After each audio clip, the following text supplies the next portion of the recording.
जय भोलेनाथ। भोलेनाथ की कृपा सदा आप सभी पर बनी रहे। धर्मराज युधिष्ठिर को आगे की कथा सुनाते हुए श्री व्यास जी कहते हैं कि पूर्व काल में त्रेता युग आने पर भगवान विष्णु का अंश सूर्यवंश में रघुवंश शिरोमणि कमल नयन श्री रामचंद्र जी के रूप में अवतरित हुआ। भगवान श्री राम और लक्ष्मण जी अभी काक पक्षधारी बालक ही थे। तभी पिताजी की आज्ञा से वे विश्वामित्र के अनुगामी हो गए। राजा दशरथ ने यज्ञ की रक्षा करने के लिए उन अपने दोनों कुमारों को विश्वामित्र जी की सेवा में सौंप दिया था। वे दोनों वीर धनुष और बाण धारण करके अपने पिता की आज्ञा का पालन करने के लिए चल पड़े। रास्ते में जाते हुए उन दोनों भाइयों के सामने ताड़का नाम वाली राक्षसी विघ्न डालने के लिए आ खड़ी हुई। तब विश्वामित्र मुनि की आज्ञा से श्री रामचंद्र जी ने ताड़का को मार डाला। विश्वामित्र जी ने रामचंद्र जी को धनुर्वेद विद्या का उपदेश भी दिया। रघुनाथ जी के चरणों के स्पर्श से शिला रूप धारिणी अहिल्या, जो कि देवराज इंद्र के साथ संयोग होने के कारण शाप मिलने की वजह से पत्थर हो गई थी, पुनः गौतम वधु के रूप में प्रकट हो गई, उसका उद्धार हो गया। विश्वामित्र जी का यज्ञ आरंभ होने पर रघुनाथ जी ने मारीच को मार भगाया और सुबाहु को अपने उत्तम बाणों से मौत के घाट उतार दिया। उन्होंने राजा जनक के घर में रखे हुए महादेव जी के धनुष को भी तोड़ डाला और फिर अयोनिजा सीता जी के साथ विवाह किया। जब वे अयोध्या को लौटने लगे तब रास्ते में परशुराम जी उन्हें मिले। उन्हें जीतकर श्री रामचंद्र जी सीता जी के साथ घर आ गए। इसके बाद 27वें वर्ष की आयु में जब श्री रामचंद्र जी को युवराज पद दिया जाने लगा तब कैकई ने राजा दशरथ से 2 वर मांगे। उनमें से एक वर के द्वारा ये मांगा गया कि श्री राम जटा धारण करके 14 वर्षों के लिए वन में चले जाएं, और दूसरे वर्ष से उन्होंने ये मांग लिया कि भरत युवराज पद के अधिकारी हो जाएं। कैकई भोली भाली थी, उसने मंथरा के बहकाने से ऐसा वर मांगा था। राजा दशरथ ने भी जानकी और लक्ष्मण जी के साथ श्री रामचंद्र जी को वनवास दे दिया। श्री रामचंद्र जी 3 रात तक केवल जल पीकर रहे। चौथे दिन उन्होंने फलाहार किया और 5वें दिन चित्रकूट में पहुंचकर उन्होंने पत्तों की कुटिया बनाई। उस समय राजा दशरथ श्री रामचंद्र जी का नाम लेते हुए स्वर्ग को सिधार गए।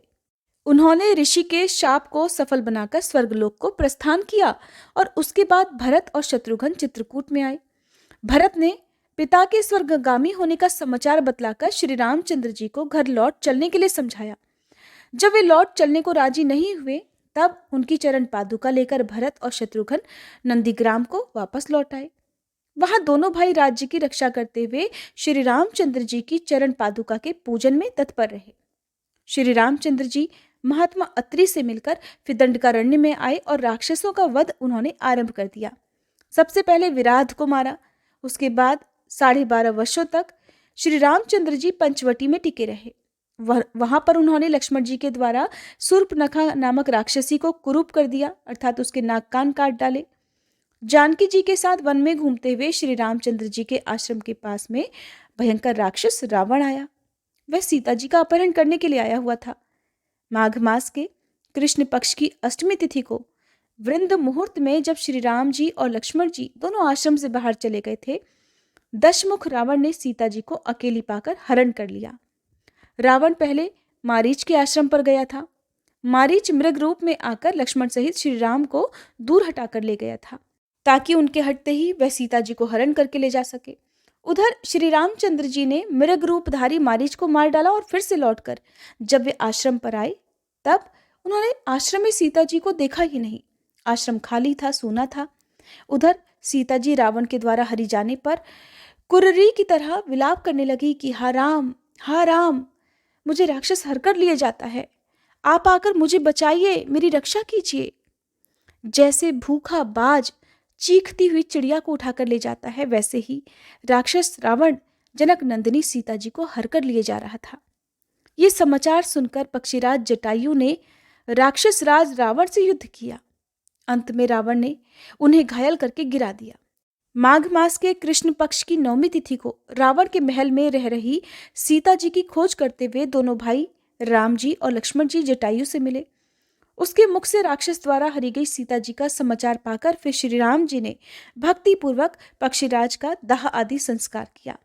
फिर आगे आगे श्री राम जी और उनके पीछे पीछे लक्ष्मण जी चले। पंपा सरोवर के पास पहुंचकर उन्होंने शबरी पर कृपा की।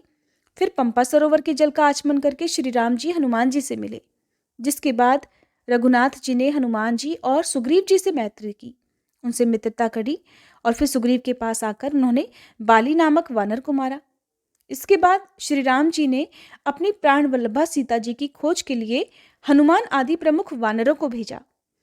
हनुमान जी श्री राम जी की अंगूठी लेकर गए ताकि सीता जी को विश्वास दिला सके कि श्री राम जी ने ही उन्हें भेजा है। 10वें महीने में संपाति ने हनुमान जी को सीता जी का पता बतलाया। संपाति के कहने से हनुमान जी 100 योजन समुद्र लांघकर लंका में पहुंच गए। रात भर सब और सीता जी की खोज करते रहे। रात समाप्त होते होते सुबह हनुमान जी को सीता जी का दर्शन हुआ। द्वादशी तिथि को हनुमान जी अशोक वृक्ष पर बैठे रहे। उसी रात में उन्होंने जानकी जी के विश्वास के लिए उत्तम कथा कही। इसके बाद त्रयोदशी तिथि को अक्षय कुमार आदि के साथ उनका युद्ध हुआ। त्रयोदशी तिथि को ही मेघनाद ने ब्रह्मास्त्र से हनुमान जी को बांध लिया। ब्रह्मास्त्र से बंधे होने पर भी वायुपुत्र हनुमान जी ने राक्षसराज रावण को बहुत ही कठोर और रूखे वचन सुनाए, उसे धिक्कारा। तब राक्षसों ने पकड़कर उनकी पूंछ में आग लगा दी और उसी आग से हनुमान जी ने पूरी लंका को जला डाला और वे पूर्णिमा को फिर से महेंद्र पर्वत पर लौट आए। मार्गशीर्ष प्रतिपदा से 5 दिन तक रास्ते में रहकर वे मधुवन में आए और षष्ठी तिथि को मधुवन का विध्वंस किया। फिर सप्तमी तिथि को श्री रामचंद्र जी की सेवा में पहुंचकर पहचान देते हुए सारा समाचार उन्हें सुना दिया। सीता जी ने बदले में मणि दी थी, तो सीता जी की मणि देकर श्री राम जी से उन्होंने सारी बात बताई कि वे सीता जी से मिलकर आए हैं। फिर अष्टमी तिथि को उत्तरा फाल्गुनी नक्षत्र में जब विजय संज्ञक मुहूर्त चल रहा था, ठीक दोपहर के समय श्री रामचंद्र जी ने प्रस्थान किया। आप सभी ने कथा सुनते हुए एक बात पर ध्यान तो जरूर दिया होगा कि देखिए, जब भगवान श्री रामचंद्र जी भी सीता जी की खोज में या रावण से युद्ध करने के लिए जा रहे थे, तो उन्होंने भी खास मुहूर्त का इंतजार किया। उस खास मुहूर्त में ही उन्होंने अपनी यात्रा प्रारंभ की। और यही कारण है कि हमारे पुराणों में जो भी तिथि मुहूर्त किसी शुभ दिन के लिए बताया जाता है कि इस नक्षत्र में आपको इस तिथि का संयोग होने पर इस तीर्थ स्थल में, इस कुंड स्थल में जाकर आपको उसका दर्शन करना चाहिए, किसी कुंड में, सरोवर में आपको स्नान करना चाहिए और तब उससे किसी पुण्य की प्राप्ति होती है, कोई रोग व्याधि दूर हो जाती है या किसी खास काम में आपको विजय प्राप्त हो सकती है। तो ये सारा वृतांत हमारे पुराणों में बिल्कुल सच बताया गया है और यही कारण है कि हम जब भी कोई नया काम शुरू करते हैं, कोई भी काम करते हैं, तो उससे पहले हमें शुभ मुहूर्त देखना पड़ता है कि हम जो भी काम करने जा रहे हैं उस काम के लिए वो मुहूर्त ठीक है या नहीं है। और खास मुहूर्त आने पर ही फिर हम कई बार वो काम शुरू करते हैं और उसमें निश्चित ही सफलता प्राप्त होती है। और इन सब बातों का, इन सब जानकारियों का हमारे धर्म में, हमारे पुराणों में बहुत महत्व है।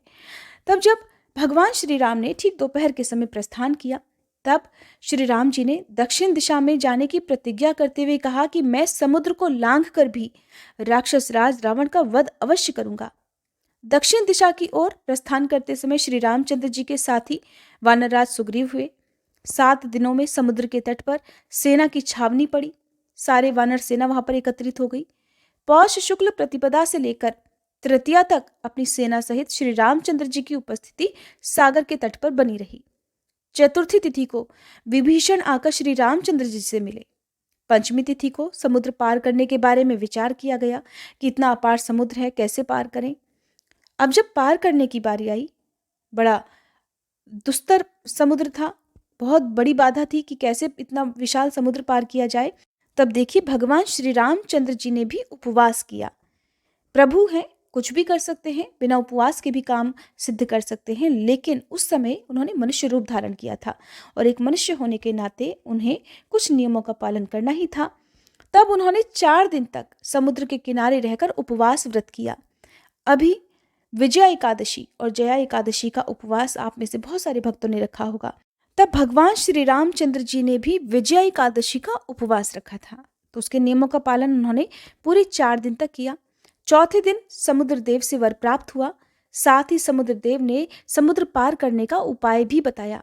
दशमी तिथि से सेतु बांधने का, यानी कि समुद्र के ऊपर पुल बनाने का कार्य शुरू हुआ और त्रयोदशी तिथि को पूरा भी हो गया। चतुर्दशी को सुबेल पर्वत पर पहुंचकर श्री रामचंद्र जी ने अपनी सेना का पड़ाव डाला। पूर्णिमा से लेकर द्वितीया तक 3 दिनों में सारी सेना समुद्र पार करके लंका पहुंच गई, जिसके बाद शुभ लक्षण श्री रामचंद्र जी ने सीता जी को प्राप्त करने के लिए शूरवीर वानरों की सेना के साथ लंका को चारों ओर से घेर लिया। तृतीया से लेकर दशमी तिथि तक 8 दिनों तक सेना वहां पर टिकी रही। एकादशी के दिन शुक और सारण इन दो मंत्रियों का आगमन हुआ। पौष कृष्णा द्वादशी को सेना की गणना की गई, गिनती की गई और ताकत देखी गई, किस सेना की तरफ कितना बल है, कौन कौन से सैनिकों को पहले भेजा जाए युद्ध में, किन को बाद में भेजा जाए। कपिश्रेष्ठ सुग्रीव जी ने अपनी सेना के बलाबल का वर्णन किया। फिर त्रयोदशी से लेकर अमावस्या तक 3 दिन तक लंका में रावण ने अपनी सेना का संगठन और उनकी गणना की। सैनिकों में युद्ध के लिए उत्साह भरने का काम किया। किसी भी युद्ध से पहले अपने सैनिकों का उत्साह जरूर बढ़ाया जाता है। किसी भी युद्ध के लिए क्यों, किसी भी प्रतियोगिता के लिए, कोई भी कंपटीशन हो, सबसे पहले उन्हें मोटिवेशनल सपोर्ट दिया जाता है, उनका मनोबल बढ़ाया जाता है, ताकि युद्ध में या किसी भी प्रतियोगिता में हार या जीत, जो भी फैसला हो, उसके लिए आगे की दिशा तय की जाए। माघ शुक्ल प्रतिपदा को अंगद जी दूत बनकर रावण के दरबार में गए। द्वितीया के दिन सीता जी को माया से उनके पति के कटे हुए मस्तक आदि का दर्शन कराया गया। इधर रावण भी पूरी तैयारी पर था। दोनों ही तरफ के वीर योद्धा अपने अपने सैनिकों का बल बढ़ा रहे थे और उधर रावण ने एक बार अंतिम प्रयास किया कि सीता जी के आगे उनके पति अर्थात भगवान श्री राम जी का कटा हुआ सिर लाकर रख दिया जाए, ताकि उनका मनोबल गिर जाए और वो लंका में ही रहने का निश्चय कर लें। उस दिन से 7 दिनों तक अर्थात अष्टमी तिथि तक राक्षसों और वानरों में घमासान युद्ध हुआ। सीता जी बहुत पतिव्रता थी। भगवान श्री राम के अलावा उन्होंने कभी किसी के प्रति मन में विचार तक नहीं लाया था। अपने निर्णय पर अड़ी रही। तब इधर भगवान श्री राम जी के जो भी सेना थी, उधर राक्षस राज रावण की सेना में घमासान युद्ध हुआ। माघ शुक्ल नवमी की रात में मेघनाद ने युद्ध करके श्री राम और लक्ष्मण जी को नागपाश में बांध लिया। इससे सब कपीश्वर व्याकुल और हताश हो गए। सारी वानर सेना परेशान हो गई। तब वायु के उपदेश से श्री रघुनाथ जी ने गरुड़ देव का स्मरण किया। दशमी तिथि को गरुड़ जी नागपाश से छुड़ाने के लिए आए। फिर माघ शुक्ल एकादशी से लेकर 2 दिन तक फिर युद्ध बंद रहा। इतने दिन तक 2 दिन तक विराम रहा। द्वादशी तिथि को हनुमान जी ने धूम्राक्ष और त्रयोदशी को उन्होंने ही अकंपन का वध किया। माघ शुक्ल चतुर्दशी से लेकर कृष्ण पक्ष की प्रतिपदा तक 3 दिनों में नील ने प्रहस्त का वध कर दिया। माघ कृष्ण द्वितीया से लेकर चतुर्थी तक 3 दिनों में श्री रामचंद्र जी ने तुमुल युद्ध करके रावण को रण स्थल से मार भगाया। पंचमी से अष्टमी तिथि तक रावण द्वारा जगाया हुआ कुंभकर्ण 4 दिन तक केवल भोजन ही करता रहा। उठने के बाद उसे भोजन जरूरी था।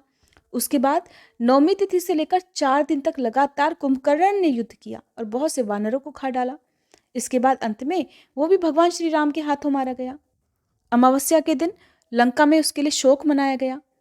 फाल्गुन शुक्ल प्रतिपदा से लेकर चतुर्थी तक 4 दिनों में नरांतक आदि 5 राक्षस मारे गए। पंचमी से सप्तमी तक 3 दिनों में अतिकाय का वध हुआ। अष्टमी से द्वादशी तक 5 दिनों में निकुंभ और कुंभ मारे गए। फिर 4 दिनों में मकराक्ष का वध हुआ। फाल्गुन कृष्ण द्वितीया के दिन मेघनाद पराजित हुआ।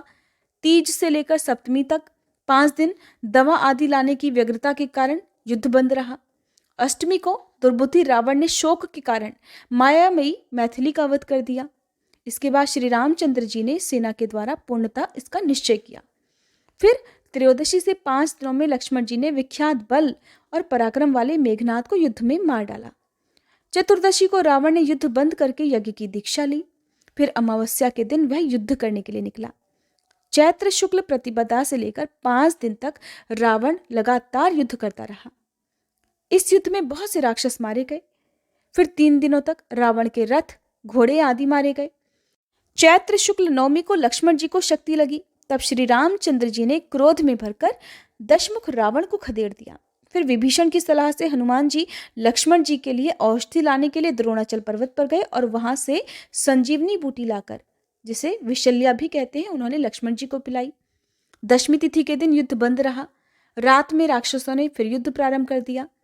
एकादशी के दिन श्री रामचंद्र जी के पास मातली नामक सारथी के साथ देवराज इंद्र का रथ आ पहुंचा। चैत्र शुक्ल द्वादशी से लेकर कृष्णा चतुर्दशी तक श्री रामचंद्र जी ने रावण को मार डाला। अमावस्या के दिन रावण आदि राक्षसों के दाह संस्कार हुए। इस तरह घोर युद्ध होने पर श्री रामचंद्र जी को अंत में विजय प्राप्त हुई। माघ शुक्ल द्वितीया से लेकर चैत्र कृष्ण चतुर्दशी तक 87 दिन के संग्राम में केवल 15 दिन ही युद्ध बंद रहा। बाकी दिनों तक अर्थात 72 दिन तक युद्ध लगातार चलता रहा। वैशाख शुक्ल प्रतिपदा को श्री रामचंद्र जी रणभूमि में ही रहे। द्वितीया के दिन उन्होंने विभीषण का लंका के राज्य पर अभिषेक किया। तृतीया को सीता जी की शुद्धि हुई और देवताओं ने आशीर्वाद दिया। इस प्रकार श्री रामचंद्र जी राक्षसों द्वारा कष्ट में डाली गई परम पवित्र जानकी जी को बड़े प्रेम से ग्रहण करके वहां से वापस लौटे। वैशाख की चतुर्थी को श्री रामचंद्र जी पुष्पक विमान पर बैठे और आकाश मार्ग से अयोध्यापुरी की ओर चल दिए। 14वां वर्ष पूरा होने पर वैशाख शुक्ल पंचमी को श्री रामचंद्र जी अपने दल बल के साथ भरद्वाज आश्रम में आकर रहे। फिर षष्ठी को पुष्पक विमान से वे नंदीग्राम में आए। सप्तमी में अयोध्या के राज्य पर रघुनाथ जी का अभिषेक हुआ। 14 महीने 10 दिन तक सीता जी को राम से अलग रावण के घर में रहना पड़ा था। 14 वर्ष के बाद श्री राम जी ने अयोध्यापुरी में प्रवेश किया था। उस समय रावण का गर्व चूर करने वाले श्री रामचंद्र जी बहुत प्रसन्न थे। उन्होंने अपने भाइयों के साथ 11,000 वर्षों तक राज्य किया। राज्य का पालन करने के बाद वे सबके साथ परम धाम में चले गए। राम राज्य में सभी लोग बहुत प्रसन्न रहते थे। सभी धन धान्य से संपन्न और पुत्र पौत्रों से भरे पूरे थे। बादल इच्छा के अनुसार पानी बरसाते थे। अन्न की उपज कई गुना अधिक होती थी। गाय घड़े घड़े भर दूध देती थी और वृक्षों में सदा फल लगे रहते थे। श्री रामचंद्र जी के राज्य में किसी को कोई रोग दुख शोक आदि नहीं सताता था। सभी पुरुष माता पिता की आज्ञा मानने वाले और उनकी भक्ति सेवा करने वाले होते थे। ब्राह्मण सदा वेद पाठ में लगे रहते। क्षत्रिय ब्राह्मणों की सेवा करते और वैश्य लोग ब्राह्मणों और गौओं में सदा भक्ति रखते थे। उस समय वर्ण संकरता और कर्म संकरता का नाम भी नहीं सुना जाता था। सभी बराबर थे। कोई भी स्त्री बांझ, दुर्भाग्यवती, काकवंध्या, मृतवत्सा अथवा विधवा भी नहीं थी। सधवा स्त्री को कभी विलाप नहीं करना पड़ता था। कोई भी माता पिता और गुरु की अवहेलना नहीं करते थे, उनका अपमान नहीं करते थे। प्रत्येक मनुष्य पुण्य करता और बड़े बूढ़ों की आज्ञा नहीं टालता था। कोई दूसरे की भूमि पर भी अधिकार नहीं जमाते थे। सभी पराई स्त्रियों से विमुख रहते थे, उन सभी को सम्मान देते थे। कोई मनुष्य परनिंदक, दरिद्र, रोगी, चोर, जुआरी, शराबी या पापी नहीं था। सोना चुराने वाला, गुरु पत्नी गमन करने वाला, ब्रह्म हत्या, स्त्री हत्या और बाल हत्या करने वाला तथा झूठ बोलने वाला एक भी मनुष्य भगवान श्री राम जी के राज्य में नहीं था। इसीलिए वहां पर राम राज्य था। यही राम राज्य की पहचान होती है। कोई किसी की जीविका नष्ट नहीं करता था। झूठी गवाही कोई नहीं देता था। शठ, कृतघ्न और मलिन मनुष्य कहीं पर भी देखने से नहीं मिलता था। ब्राह्मण वेदों के पारंगत विद्वान होते थे और सदा सर्वत्र उनकी पूजा होती थी। अत्यंत विख्यात राम राज्य में कोई भी मनुष्य ऐसा नहीं था जो व्रत का पालन करने वाला या भगवान का भक्त ना हो। राज्य करते हुए श्री रामचंद्र जी के पास उनके पुरोहित महाभाग वशिष्ठ मुनि अनेक तीर्थों में भ्रमण करके आए। श्री रामचंद्र जी ने अभ्युत्थान, अर्घ्य, पाद्य और मधुपर्क आदि के द्वारा मुनियों सहित गुरु वशिष्ठ जी का पूजन किया। जिसके बाद मुनिवर वशिष्ठ जी ने श्री रामचंद्र जी से उनके राज्य, अश्व, हाथी, खजाना, देश, उत्तम बंधु तथा सेवकों के विषय में कुशल मंगल पूछा। श्री रामचंद्र जी कहने लगे, हे गुरुदेव, आपकी कृपा से, आपके प्रसाद से मेरे लिए सर्वत्र कुशल है, सब कुछ कुशल मंगल है। जिसके बाद श्री रामचंद्र जी ने मुनिवर वशिष्ठ जी से उनकी पत्नी और पुत्र के कुशल मंगल का समाचार पूछा। तब वशिष्ठ जी ने भूमंडल में जिन जिन क्षेत्रों, तीर्थों और देवालयों का दर्शन किया था, उन सब की चर्चा करते हुए सर्वत्र अपना कुशल मंगल बतलाया। इससे कमल नयन भगवान श्री रामचंद्र जी बड़े विस्मित हुए और वशिष्ठ जी से उत्तमोत्तम तीर्थ का महात्म्य पूछने लगे। तब वशिष्ठ जी ने जिन जिन तीर्थों का दर्शन किया था, जिन जिन तीर्थों की यात्रा की थी, उसका क्रमशः वृतांत भगवान श्री राम जी को सुनाना प्रारंभ किया। कौन कौन से तीर्थों का वृतांत उन्होंने सुनाना प्रारंभ किया, ये जानने के लिए कृपया आप अगली वीडियो का इंतजार जरूर कीजिएगा। उम्मीद है आज की ये कथा आपको पसंद आई होगी।